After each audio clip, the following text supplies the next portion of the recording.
नमस्कार दोस्तों, स्वागत है आप सबका हमारी एजुकेशन क्लास में जिसका नाम है नालंदा एजुकेशन और मैं हूं आपके साथ दीपक चौहान। जितने भी लेक्चर हमारे आते हैं अगर आप लोगों ने वो नहीं देखे हैं तो प्लीज़ आप लोगों को सबसे पहले वो देख लेने हैं ताकि आने वाले जितने भी हमारे लेक्चर होंगे या फिर आज का जो लेक्चर है उससे उन्हें आप कोरिलेट कर सको। लास्ट का जो हमारा लेक्चर था उसमें हमने संविधान सभा का जो गठन था वो देखा था और उससे भी पहले हमने कैबिनेट मिशन देखा था, क्योंकि कैबिनेट मिशन जो योजना थी उसके द्वारा ही संविधान सभा के गठन का जो प्रोविज़न था वो रखा गया था। इसलिए हमने कैबिनेट मिशन को कंप्लीट किया था और आज हम संविधान सभा के गठन को आज कंप्लीट करने वाले हैं। तो बने रहिए हमारे साथ बिना किसी स्किप ऐड के और देखते रहिए नालंदा एजुकेशन। तो स्टार्ट करते हैं आज के लेक्चर को बिना किसी देरी के। संविधान सभा, जैसा कि लास्ट लेक्चर में मैंने बताया था कि संविधान सभा का मतलब क्या था। किसी भी देश के कॉन्स्टिट्यूशन को बनाने के लिए कुछ लोग चाहिए होते हैं और जो लोग होते हैं ये कौन होते हैं, ये पूरे देश से चुनकर आए लोग होते हैं। अब पूरे देश से चुनकर लोगों का मतलब क्या हुआ कि अगर आप लोगों को संविधान बनाना है तो पढ़े लिखे लोगों को लाइए और संविधान बना दीजिए। फिर लोगों को इकट्ठा करने की पूरे देश से ज़रूरत क्या पड़ती है? ये क्वेश्चन एक बहुत बड़ा इंपॉर्टेंट क्वेश्चन हो जाता है कि आप लोगों को ज़रूरत क्यों है। अब इसका मतलब सबसे पहले समझिए कि हमें पूरे देश से प्रतिनिधियों की आवश्यकता क्यों होती है और ऐसा संविधान सभा में जो लोग थे उन्हें इकट्ठा क्यों किया गया था एक संविधान सभा के अंदर कॉन्स्टिट्यूशन बनाने के लिए। मान लो कि आप लोगों ने, ये कोई ए है और ये कोई बी है। ए ने बी को पैसे उधार दे दिए। उसने कहा कि भाई आप लोगों को मैं पैसे उधार दे रहा हूँ लेकिन एक मुझे डेट दे दीजिए कि कौन सी तारीख को आप मुझे पैसे दे दोगे। इसने कहा कि भाई ठीक है, मैं 3 तारीख को आप लोगों को पैसे वापस लौटा दूंगा। अब 3 तारीख हुई, ए गया बी के पास कि मेरे पैसे दे दो। इसने कहा कि नहीं, मैं 3 तारीख को नहीं दे पाऊंगा, मैं 4 तारीख को अगले महीने की दे दूंगा। अब ऐसे करते करते उसने 2-4 महीने निकाल दिए, उसने उसके पैसे नहीं दिए। अब ये ए ने किया कि वो सी के पास गया जो बी का बाप था। उसने कहा कि भाई जो आपका लड़का है बी, वो मेरे पैसे नहीं दे रहा है। मैं बार बार उसे जाकर बोल रहा हूँ और वो मुझे तारीख पे तारीख दिए जा रहा है। तो सी का सबसे पहला जो आंसर होगा वो ये होगा कि आपने, क्वेश्चन होगा वो ये होगा कि आपने मुझसे पूछकर पैसे दिए थे उसे। आपने आम ज़िंदगी में ये चीज़ें देखी होंगी कि यही होता है कि भाई आज तो तुम मुझसे बता रहे हो कि मैंने उसे पैसे उधार दिए हैं, लेकिन आज से पहले क्या आपने मुझसे पूछकर पैसे दिए थे उसे? ऐसा नहीं किया ना, तो तुम्हारे पैसे हैं, तुम खुद ही निपटो उन चीज़ों से। तो अब इसका इस चीज़ से क्या लेना देना है? इस चीज़ से इसका बहुत बड़ा लेना देना है। अब समझो, मान लो कि 28 स्टेट है हमारे देश में। मैं करंट की बात कर रहा हूँ, करंट का एग्जांपल दूंगा तो आप लोगों को ज़्यादा चीज़ें समझ में आएगी। आपने क्या किया, 28 राज्य हैं। आपने दिल्ली के अंदर एक संविधान सभा बनाई जिसमें आप लोगों को संविधान बनाना था। अब संविधान क्या था? संविधान एक डॉक्यूमेंट था जिससे देश के रूल रेगुलेशन को कंट्रोल करना था या रेगुलेट करना था।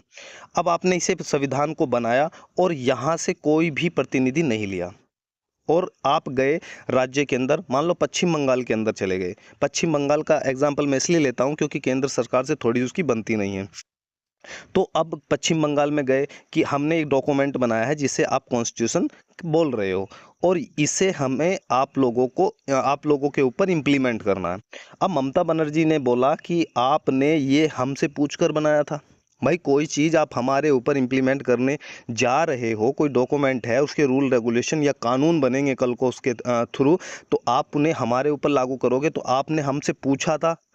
तो अब आपके पास कोई जवाब नहीं होगा।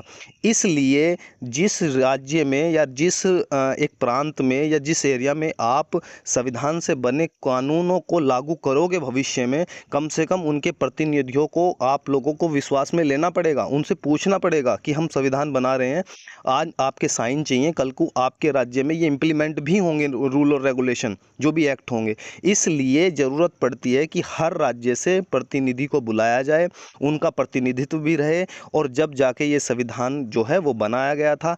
इसीलिए पूरे देश से या ब्रिटिश भारत से या रियासतें थी या जितनी भी जगह थी वहाँ से सदस्यों को बुलाया गया था संविधान सभा में, एक तरीके से उनका पार्टिसिपेशन भी हो सके, ताकि कल के दिन को जिस जिस एरिया में संविधान लागू किया जाएगा तो उन्हें कोई भी ऑब्जेक्शन ना रहे कि संविधान में ये चीज़ें होनी चाहिए थी और ये चीज़ें नहीं होनी चाहिए थी। समझ में आया कि संविधान सभा में जो सदस्य बुलाए गए थे पूरे देश से क्यों बुलाए गए थे, हर प्रांत से क्यों बुलाए गए थे, हर सीट से क्यों बुलाए गए थे। उसका सीधा सा कारण यही था कि अगर कोई रूल रेगुलेशन बन रहा है तो उनमें उनका भी पार्टिसिपेशन होना आवश्यक है। अब संविधान सभा को हम समझ लेते हैं। कैबिनेट मिशन जो आया था उसने योजना में क्या कहा कि आप लोगों का जो संविधान सभा होगी उसमें 389 सीटों का प्रावधान किया गया था, प्रोविज़न किया गया था, जिसमें से 296 जो सीटें थी वो ब्रिटिश भारत यानी कि ब्रिटेन, जो ब्रिटिश की कंपनी थी उसके बाद में जब सरकार आई उनके अंडर जितने भी राज्य थे उसे हमने क्या बोला था, ब्रिटिश भारत बोला था। और ये कब हुआ था, जब 1773 का रेगुलेटिंग एक्ट आया था, उसके बाद में 1833 का आया था, तो उसमें ये बात बोली गई थी खास तौर पर 84 के बाद में ब्रिटिश इंडिया एक्ट में कि जो अब तक का तुम्हारा एक तरीके से एक्वायर वाला रीजन है उसे आज के बाद में आप ब्रिटिश भारत बोलोगे। तो जो ब्रिटिश भारत थी उसमें 296 सीटों का प्रोविज़न किया गया। जो 93 सीटें थी वो देसी रियासतों को आवंटित कर दी गई। ये देसी रियासतें वो थी जो राजा महाराजाओं की रियासतें थी और उनको कंपनी के अंडर या फिर सरकार के अंडर नहीं आती थी, ब्रिटिश सरकार के अंडर नहीं आती थी। ब्रिटिश भारत के लिए आवंटित जो 292 सीटें थी वो 11 प्रांतों से आती थी। और ये जो प्रांतों के क्या होते थे आप लोग जानते हो कि गवर्नर हुआ करते थे, और ये जो गवर्नर थे 11 प्रांतों के, तो ये 292 सीटें इन 11 गवर्नर के प्रांतों से भरी जानी थी, वहाँ से इनके सदस्य चुनकर आने थे। और जो अन्य 4 सदस्य थे 292 हो गए और यहाँ कितने थे 296, तो बच्चे 4 सदस्य। इन 4 सदस्यों का जो चुनाव था वो मुख्य आयुक्तों के प्रांतों से किया जाना था। अब ये मुख्य आयुक्त कौन है, इसकी चर्चा जो लक्ष्मीकांत बुक है पॉलिटी की उसमें भी नहीं है कि ये मुख्य आयुक्त कौन थे। इनके बारे में थोड़ा सा डिस्कस कर लेते हैं।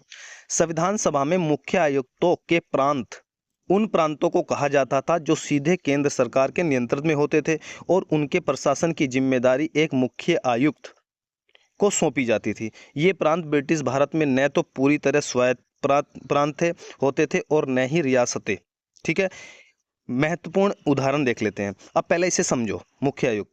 अब आप करंट की सिचुएशन अगर आप लोग देखते हो तो 28 राज्य हैं और 9 यूनियन टेरिटरीज हैं। यूनियन टेरिटरीज किन्हें बोल रहे हैं, जो डायरेक्ट एक राज्य तो नहीं है, वो इतने बड़े नहीं है कि उन्हें राज्य बना दिया जाए, लेकिन वो इतने छोटे भी नहीं है कि आज़ाद कर दिया जाए कि भाई कोई गांव है या कुछ भी चीज़ है। तो ये डायरेक्ट किसके अंडर आते हैं, ये केंद्र सरकार के अंडर आते हैं, यूनियन गवर्नमेंट के अंडर रखे जाते हैं। यहाँ पर अब फिलहाल में एक गवर्नर बैठाया जाता है या लेफ्टिनेंट गवर्नर बना दिया जाता है। दिल्ली का उदाहरण आप देख सकते हो कि वहाँ पर एलजी होता है, चंडीगढ़ में क्या होता है, गवर्नर होता है। तो ये जो गवर्नर है ये डायरेक्ट किसका नुमाइंदा होता है या किसका एक तरीके से होता है, रिप्रेजेंटेशन होता है इसका, ये केंद्र सरकार का व्यक्ति होता है जो वहाँ की कानून व्यवस्था को देखता है। तो जिस तरीके से आज यूनियन टेरिटरीज हैं या केंद्र शासित प्रदेश हैं, और उस समय पे ये जो रीजन होते थे ये आज के केंद्र शासित प्रदेशों की तरह ही होते थे। आज गवर्नर बनते हैं, आज एलजी लेफ्टिनेंट गवर्नर बनते हैं। उस समय पे जो उन्हें रूल किया करते थे वहाँ पर उन्हें बोला जाता था मुख्य आयुक्त, और ये केंद्र के ही आदमी हुआ करते थे। अब समझ में आई कि मुख्य आयुक्तों की जो 4 सीटें थी वो वहाँ से किस प्रकार भरी गई थी, ये कौन कौन से रीजन थे। एग्जाम्पल के तौर पर देख लेते हैं, ब्रिटिश शासन के दौरान कुछ प्रमुख मुख्य आयुक्तों के प्रांत कौन कौन से थे। दिल्ली, आज भी आप देख सकते हो केंद्र शासित प्रदेश है। अंडमान और निकोबार द्वीप समूह आज भी है। अजमेर, मेरवाड़ा, कुर्ग और बिलोचिस्तान, ये जो प्रांत थे या जो जगह थी ये कौन सी थी, ये मुख्य आयुक्तों की थी और ये केंद्र सरकार के डायरेक्ट एक तरीके से कंट्रोल में थी। केंद्र शासित प्रदेश, जब भारत के संविधान भारत के प्रशासनिक ढांचे का निर्धारण कर रही थी तब इन मुख्य आयुक्तों के प्रांतों को केंद्र शासित प्रदेश में बदलने पर विचार किया गया था। आप देख सकते हो दिल्ली भी कर दिया गया है, दादर नगर हवेली भी कर दिया गया है, लक्षद्वीप भी है। स्वतंत्रता के बाद 1956 के राज्य पुनर्गठन आयोग के तहत इनमें से कई प्रदेशों को बड़े राज्यों में मिला दिया गया या केंद्र शासित प्रदेश बना दिया गया। ये जो राज्य थे या तो आसपास के जो राज्य बने उनमें इन्हें मर्ज कर दिया गया या फिर इन्हें केंद्र शासित प्रदेश बना दिया गया, यूनियन टेरिटरी बना दिया गया। संक्षेप में, मुख्य आयुक्तों के प्रांत वे क्षेत्र थे जो ब्रिटिश भारत में सीधे केंद्र के सरकार के नियंत्रण में थे। मैं बता चुका हूँ। संविधान सभा में इनके भविष्य को लेकर तय करने के लिए चर्चा की गई थी। संविधान सभा की सीटों का आवंटन देख लेते हैं।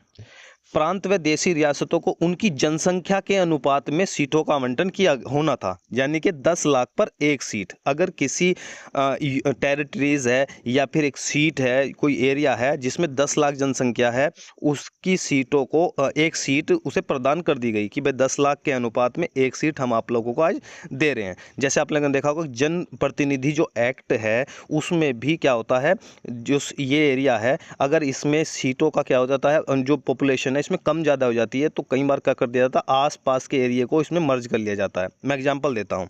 एक समय ऐसा था कि हस्तिनापुर क्या थी, एक लोकसभा सीट हुआ करती थी, लेकिन उसके बाद में अब बिजनौर जो है यूपी में वो लोकसभा सीट है। यानी कि पहले हस्तिनापुर हुआ करती थी फिर बिजनौर हो गई। तो अब ये जो एरिया है ये घटते बढ़ते रहते हैं जनसंख्या के हिसाब से। जैसे लोकसभा सीट में कहीं पर जनसंख्या कम होती है तो आसपास के एरिया जो गांव होते हैं उन्हें मर्ज कर लिया जाता है, और जब बड़ी हो जाती है तो आसपास के गांवों को छोड़कर उसे थोड़ा सा एक तरीके से सिंकेज कर दिया जाता है। प्रत्येक ब्रिटिश प्रांत को आवंटित की गई सीटों का निर्धारण 3 प्रमुख समुदाय के बीच में उनकी जनसंख्या के आधार पर किया जाना था। ये समुदाय कौन कौन से थे? सबसे पहले समुदाय देखते हैं मुस्लिम, दूसरे थे सिख और तीसरे थे सामान्य। अब ये सामान्य कौन लोग होते थे? मुस्लिम व सिख के अलावा जितने भी लोग थे उन्हें सामान्य बोला गया, और जितनी भी सीटें थी इसी क्रम में आवंटित कर दी गई। संविधान सभा की चुनावी प्रणाली। प्रत्येक समुदाय के जो प्रतिनिधि का चुनाव होना था प्रांतीय विधानसभा में उस समुदाय के सदस्यों द्वारा किया जाना था, और ये किस तरीके से होना था? एकल संक्रमणीय मत के माध्यम से समानुपातिक प्रतिनिधित्व तरीके से मतदान किया जाना था। अब इसका मतलब क्या है? अब आपने क्या किया, ये कोई भी मान लो कि ये बिहार है, ठीक है, माना कि ये जो एरिया है ये बिहार है, ठीक है, ये कौन सा एरिया है? ये बिहार का एरिया है। अब बिहार से अगर मैं बोलूं कि राज्यसभा जो है उसमें कुछ एमपी चुनकर जाने हैं तो वो किस प्रकार जाएंगे? तो वो बिहार में जो एमएलए हैं, एमएलए जो बिहार में एमएलए हैं वो एक व्यक्ति को वोट करेंगे, ये एमपी होगा। तो एमपी को वोट करेंगे, वोट करने के बाद में जितने भी एमपी यहाँ से बनेंगे वो कहाँ जाएंगे? राज्यसभा में जाएंगे। ये एक अप्रत्यक्ष चुनाव प्रणाली है। इसके तहत राष्ट्रपति का भी चुनाव जो होता है वो किसके द्वारा होता है? वो एकल संक्रमणीय मत के द्वारा ही होता है। अब इसे थोड़ा सा समझिए, इसमें क्या है? एकल संक्रमणीय मत यानी कि सिंगल ट्रांसफरेबल जो वोटिंग सिस्टम है वो अपनाया जाता है। इसमें एक व्यक्ति एक से ज़्यादा प्रतिनिधियों की चॉइस रख सकता है। यानी कि अगर कोई भी है, मैं बोलूँ कि ये मोदी जी हैं, ये राहुल गांधी जी हैं और ये केजरीवाल हैं, तो आप अगर इन तीनों को वोट देना चाहते हो, राष्ट्रपति का ये चुनाव लड़ रहे हैं, तो आप क्या कर सकते हो? भाई आपको मोदी जी ज़्यादा पसंद नहीं है तो आप क्या करोगे? दो नंबर दे दोगे, ठीक है, ये मेरा सेकंड ऑप्शन है। आपको राहुल गांधी पसंद है तो आप 1 नंबर दे दोगे। आप केजरीवाल पसंद है तो आप लोगों को कम पसंद है तो आप 3 नंबर दे दोगे। तो जैसे जैसे जितने भी वोटिंग मिलेंगी, एक व्यक्ति को मान लो कि मोदी जी को ज़्यादा लोगों ने पसंद नहीं किया, तो ये जो वोट सिस्टम होगा ये जिसने आपने जिसे सेकंड प्रेफरेंस दी होगी ये वोटिंग उसके पास में चली जाएंगी, और जिसे थर्ड दी होंगी तो जो सेकंड वाली होंगी थर्ड के पास चली जाएंगी। तो इसके ऊपर मैं कंप्लीट लेक्चर लूँगा कि एकल संक्रमणीय मत प्रणाली क्या होती है, ठीक है। तो आज वीडियो लंबा हो जाएगा अगर मैं यहीं पर डिस्कस करूँगा। तो बस ये चीज़ समझिए कि प्रत्येक समुदाय के प्रतिनिधि का जो चुनाव होना था संविधान विधानसभा में, वो विधानसभा में वो वहाँ की जो विधानसभा थी उस प्रांत की, वहाँ के जो लोग थे उन लोगों के द्वारा इन संविधान सभा के जो प्रतिनिधि थे इन्हें चुना गया था। डायरेक्ट जनता ने वोट नहीं किया गया था, जबकि अगस्त प्रस्ताव में जो नेहरू थे उन्होंने ये बोला था कि जो वोटिंग सिस्टम होना चाहिए या इन्हें चुना जाना चाहिए, वो किस प्रकार चुना जाना है, वयस्क मताधिकार के बेस पर चुना जाना, प्रत्यक्ष चुनाव होना चाहिए, लेकिन ऐसा नहीं हुआ था। तो एसटीवी का उपयोग कहाँ किया जाता है? आज की अगर मैं बात करूं तो आयरलैंड, माल्टा, ऑस्ट्रेलिया में प्रमुख रूप से इस प्रणाली का उपयोग किया जाता है और ये ज़्यादा ट्रांसफरेबल होती है। भारत में राष्ट्रपति चुनाव में एकल संक्रमणीय मत प्रणाली का प्रयोग होता है, लेकिन यह समानुपातिक नहीं है, बल्कि बहुमत आधारित प्रणाली होती है। इन दोनों के ऊपर भी हम डिस्कस करेंगे। चुनावी प्रणाली देख लेते हैं। इस प्रणाली को अधिक लोकतांत्रिक और न्यायसंगत माना जाता है, क्योंकि यह सुनिश्चित करती है कि किसी एक पार्टी को अप्रत्याशित लाभ न मिले और सभी विचारधाराओं को उचित प्रतिनिधित्व मिले। यानी कि जब आप अपनी प्रेफरेंस में किसी को 1 रैंक दे रहे हैं, किसी को 2 दे रहे हैं, किसी को 3rd दे रहे हैं, यानी कि आप लोगों को एक ही व्यक्ति पसंद नहीं है, आप लोगों की चॉइस दूसरी भी है कि हमें अगर ये नहीं है तो हमारी दूसरी चॉइस है, हम इसे भी पसंद करते हैं। इसके बस थोड़ा इसे कम करते हैं, लेकिन करते इसे भी हैं। इसके बाद में हम थोड़ा सा और कम करते हैं, लेकिन करते इसे भी हैं। रियासतों के सदस्यों का चयन रियासतों के प्रमुख द्वारा किया गया था। जो रियासत का जो चयन था भाई, 296 सीटें थी, 296 में से 4 तो मुख्य आयुक्तों के यहाँ से हो गई, और जो बची हुई सीटें थी वो कहाँ से आनी थी? वो रियासतें, जो देसी रियासतें थी, राजा महाराजाओं की जो एक तरीके से रीजन थे, वहाँ से आनी थी। मतलब यह तो साफ था कि संविधान सभा आंशिक रूप से चुनी हुई और आंशिक रूप से नामांकित निकाय थे। यानी कि जहाँ से वोटिंग सिस्टम हो रहा है, जहाँ से वोट हो रही है, उन्हें तो हम बोल रहे हो कि वहाँ से चुनकर आए हैं लोग, लेकिन जहाँ से मनोनीत भाई राज्य के जो आप लोग देख रहे हो देसी रियासतें हैं, वहाँ चुनाव नहीं हुए। वहाँ तो राजाओं ने कहा कि ठीक है भाई, हमारी तरफ से ये बंदा वहाँ पर जाएगा, दूसरे राजा ने कहा कि हमारी तरफ से बीरबल जाएगा, तीसरे ने किसी और को भेज दिया। तो वो क्या थे? वो मनोनीत थे। जैसे आज राज्यसभा में कुछ जो लोग होते हैं वो मनोनीत होते हैं। ठीक है, कितने लोग मनोनीत होते हैं ये नीचे कमेंट में बॉक्स में बताओ, और लोकसभा में कितने लोग मनोनीत होते थे और अब वो होते हैं या नहीं होते हैं, ये आप लोगों को कमेंट बॉक्स में बताना है। इसके अलावा सदस्यों का चुनाव अप्रत्यक्ष रूप से प्रांतीय व्यवस्थापिका के सदस्यों द्वारा किया गया था। यानी कि जो मैंने बताया कि अभी किसी राज्य का जो एमएलए होते हैं वो किसी एमपी को वोट करेंगे और एमपी जाकर राज्यसभा में बैठेगा। तो वहाँ पर क्या हुआ था? जो प्रांतीय व्यवस्थापिका थी उसके जो लोग थे उन्होंने राज्यसभा में जो एक तरीके से संविधान सभा में जो लोग जाने थे उन्हें वोट किया था, जब जाकर उन्होंने वहाँ पर जाकर एंट्री ली थी। संविधान सभा के लिए चुनाव। ब्रिटिश भारत की 296 सीटों पर संविधान सभा का चुनाव जुलाई से अगस्त 1946 में हुआ था, जिसमें 208 जो सीटें थी वो कांग्रेस को मिली। अब करंट जब चुनाव हो गया, होने के बाद में करंट सिचुएशन क्या थी उस समय की? उस 296 में से 208 सीटें तो कांग्रेस को मिली, 73 सीटें मुस्लिम लीग को मिली तथा छोटे छोटे सदस्यों स्वतंत्र सदस्यों को प्राप्त हुई। कितनी? टोटल 73 सीटें। देसी रियासतों को जो आवंटित 93 सीट थी वो खाली रही। क्यों खाली रही? क्योंकि इन्होंने कहा कि भाई हम संविधान सभा में अपनी एंट्री या अपना प्रतिनिधित्व नहीं रखेंगे और ये उससे अलग ही रहे। इसका कारण ये भी हो सकता है क्योंकि वो राज कर रहे हैं, कल के दिन को वो किसी डॉक्यूमेंट पे साइन कर आ गए और संविधान बन गया, तो कल के दिन को ये जो इसका राज्य है ये क्या हो जाएगा? ये ख़त्म हो जाएगा, ये ब्रिटिश भारत में मिलकर एक भारत बन जाएगा। तो कहीं ना कहीं इन्हें ये डर भी था कि हमारे जो राज पाट है वो सब खत्म हो जाएगा। हालांकि वो बाद में भी हुआ है, आज राजा महाराजा नहीं होते हैं, वो बाद में भी हुआ है, लेकिन उस समय पे इनका डर जायज़ भी था, लेकिन वो जो है वो ज़्यादा लंबे समय तक नहीं चल पाया और इन्हें ख़त्म होना ही पड़ा, इन्हें जो भारत में विलय होना ही पड़ा।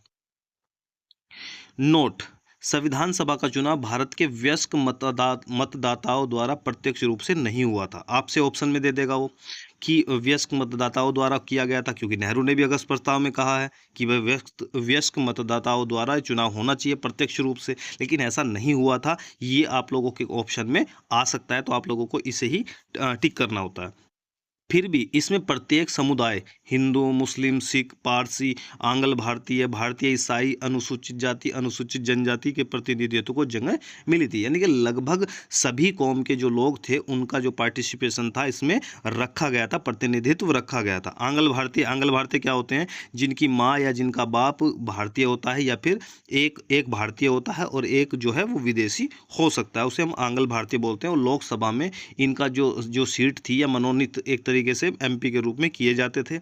और ये आंसर आप लोगों को देना है कि अब भी किए जाते हैं या फिर ये प्रोविज़न चेंज हो चुका है।